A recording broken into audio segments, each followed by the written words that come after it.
Des partis politiques demandent la tenue, au plus vite, des élections présidentielles et législatives afin d'éviter de nouvelles sanctions de la CEDEAO pour plusieurs responsables politiques joints par la DW. Les autorités de transition devraient se plier aux exigences de la CEDEAO, en organisant dès les premiers mois de 2022, les élections présidentielles et législatives.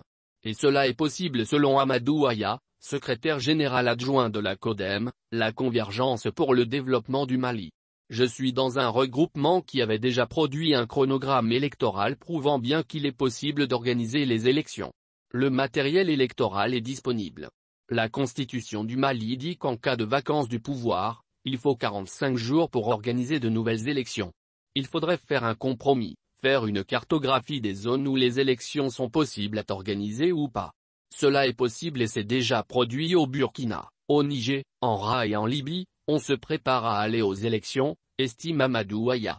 Trouver un consensus pour Hamidou Doumbia, secrétaire politique de ILMA, les autorités de transition devraient établir, au plus vite, un calendrier électoral.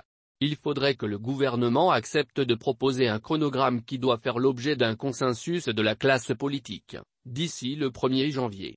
Il faudrait qu'on travaille à identifier les zones d'insécurité et voir là où on peut tenir les élections, préconise Hamidou Doumbia. Pour aller à ces élections, des défis restent cependant à relever, notamment la mise à jour du fichier électoral, selon Drissa Traoré, président de la COSEM, la Coalition pour l'observation citoyenne des élections au Mali. Nous avons identifié des défis dont la non-prise en compte de plus de 750 000 nouveaux majeurs qui se sont fait enrôler en avril et juin-mai, qui ne figurent pas encore sur le fichier électoral.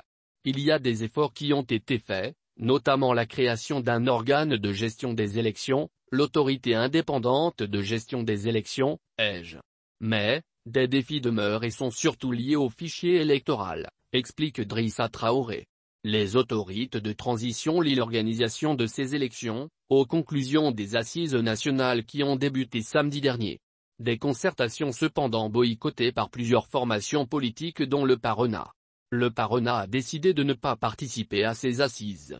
Il y a moins de 2 ans, le pays a organisé le dialogue national inclusif qui a produit des conclusions importantes. Il n'est pas nécessaire d'organiser d'autres assises. Les problèmes sont connus.